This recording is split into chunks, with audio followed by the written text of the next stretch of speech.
And just like magic, you're right back with me.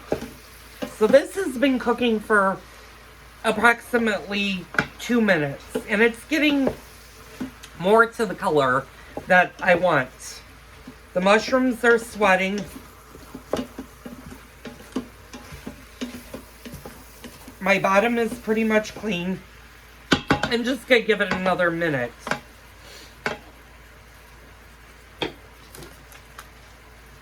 Now, I need to run to the refrigerator. I forgot to grab 2 things, and I'll show you what those are.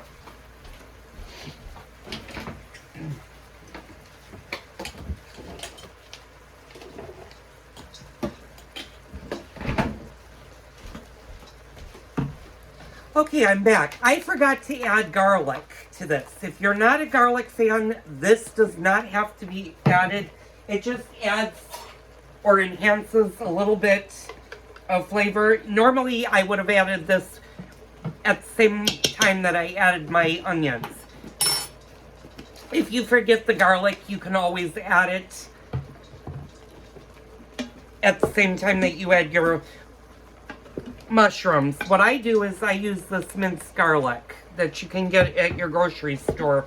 It makes it really good for this. It just adds a little bit of extra flavor. You don't, like I said, if you're not a huge fan of garlic, you do not have to add it.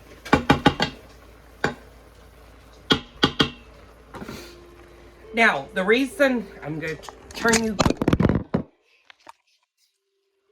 Yes, I don't. Okay, we're back. I added a couple of tablespoons of garlic, of just this minced garlic, to my mixture, and it's been cooking about 3 minutes. I'm going to kind of lean you guys over so you can see that. I had a little kitchen mishap, so I had to pause the video for a second.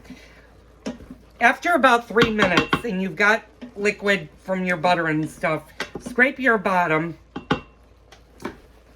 of your pot. And this is where, hopefully I don't hit you guys and knock you guys over again. Okay, you notice with the meat that I did not put salt on it. And there's a reason. I'm actually going to add some garlic salt directly to the onion and mushroom mixture. Again, if you're vegetarian, you're not going to have a meat mixture. But what you can do is add your salt and pepper directly to the pot. And you just want to do it lightly. You don't want to be heavy-handed because you don't need it to overpower the vegetables. Make sure to give your vegetables a good stir with each ingredient that you add. And I need to start that back up. In addition, I'm also going to add a little Lowry seasoned salt. And I'm only going to add a little. And that will both season the meat as well as the sauce.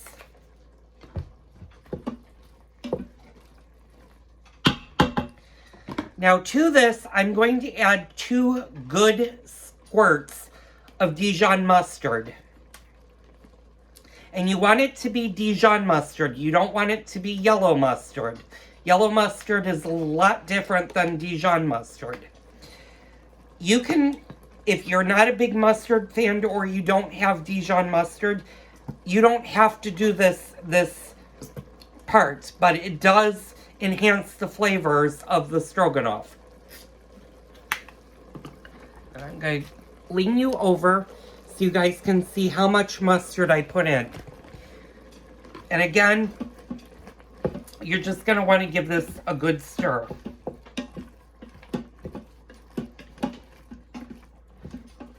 And you should be smelling really good smells in your kitchen right now. Those are done. Okay, at this point now, what you're going to do is you're going to hit the cancel button on your Instant Pot. If you have a pressure cooker and have a saute function, you're also going to hit the cancel button. Now, what we're going to do is we're going to turn our Instant Pot and we're going to go to the pressure setting. Now, you'll notice that my pressure gauge has 25 minutes on it. We're going to change that, and we're going to...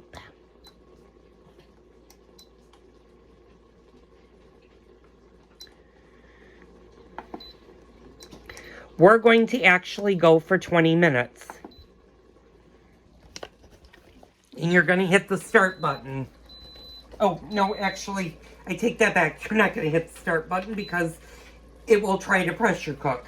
Set your Instant Pot for 20 minutes on the high pressure setting. What you're going to do is you're going to add your beef. If you're doing a meatless version of this, you're not going to follow this step. What you're going to do is you're going to add other vegetables of your choosing to this. And you're going to only probably pressure cook for 5 to 10 minutes.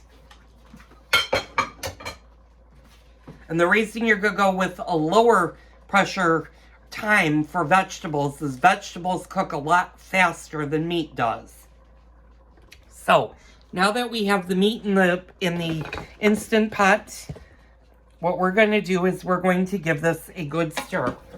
And make sure you scrape off the bottom of your pot. Now, to this, we're going to add 2 cups of beef stock. If you have an open bottle of red wine, or you're planning on drinking some red wine, you can add that. But then don't do 2 cups of the beef stock. You're going to go to 1.5 cups of beef stock.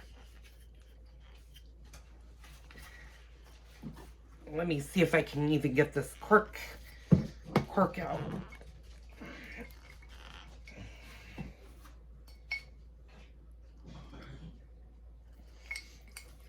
Ooh, this cork does not want to come out of this bottle.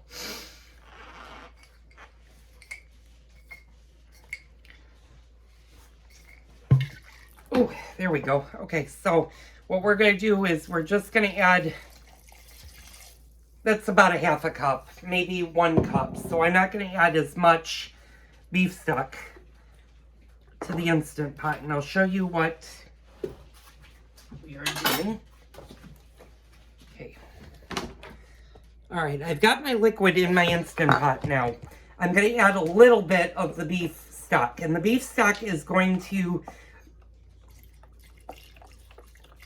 just enhance the flavor of the stroganoff. Now, what you can do is, if you're making a meatless version, add vegetable stock. And you basically just want to cover just to the top of the meat. That's going to turn into your gravy. So now what we're going to do is we're going to put our top on.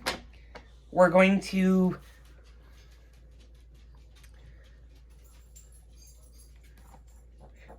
press the vent to allow the pressure cooker to get its pressure, and we're going to hit the start button. Now, at this point of the video, what you're going to want to do is you're going to want to get your Lipton soup mixes. Like I said earlier in the video, I use 1 package of beef onion and 1 package of onion mushroom. Now, if you don't like these, or are doing a vegetarian version, you don't have to use the beef. You can use the onion mushroom, or you can use a straight package of onion. But the beef and the onion mushroom will really enhance its flavor. So what I'm going to do is I'm just going to get them ready.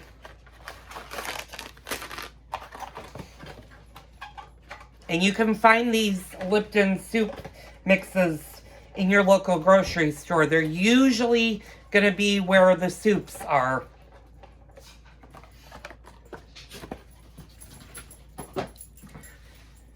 Now, as this is cooking, what you can do is, now is the time to get your noodles ready. Now, do you have to serve noodles with beef stroganoff? No, you can actually, if you want to do mashed potatoes, if you don't want to do a noodle and you want to keep it a true vegetarian, make some mashed potatoes. And then you can lay your vegetables with your cream sauce over your mashed potatoes. It'll be really, really great addition. So what we're going to do is I'm going to use my 6-quart all-clad. And this is the one reason why I said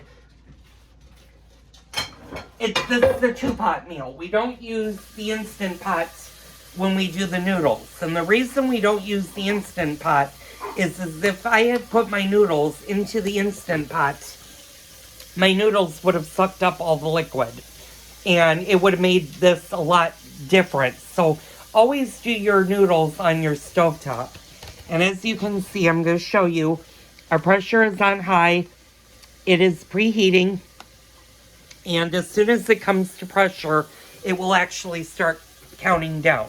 So I'm going to stop the video here for a minute, and I'll pick it right back up. Okay, I'm back. The pressure cooker is just now starting to get the full pressure. It hasn't started counting down yet. But in the meantime, I've gotten a few other things ready.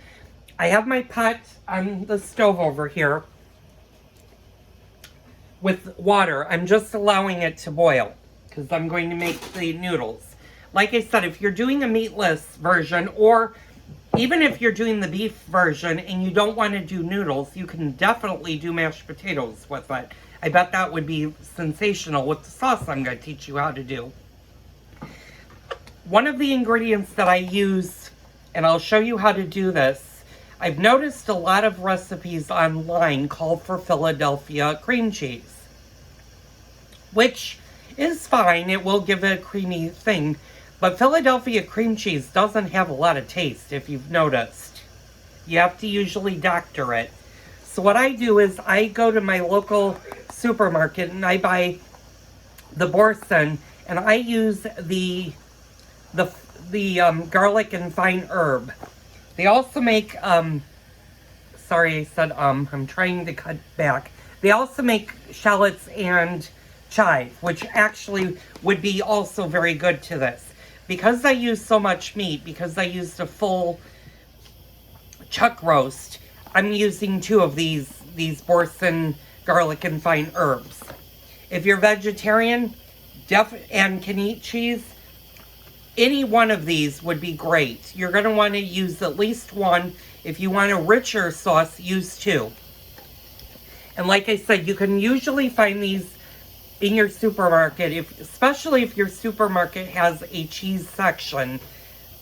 And we're talking where the fine cheeses would be, not the prepackaged cheeses.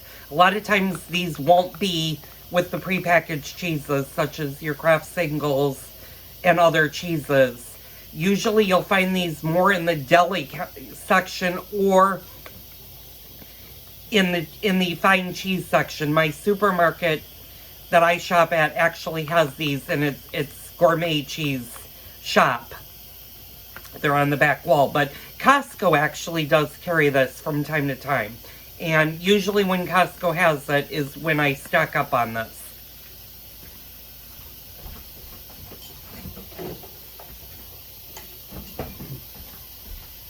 Now, because we're going to be using the Boursin cheese, we're not going to be using any cream cheese. We're going to be using these cheeses in place of our cream cheese. And I'm going to show you that step at the end of the cook.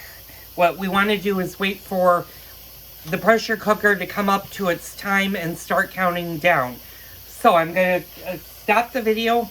You're not going to miss anything. We're going to get to the countdown of the pressure cooker. So stay tuned.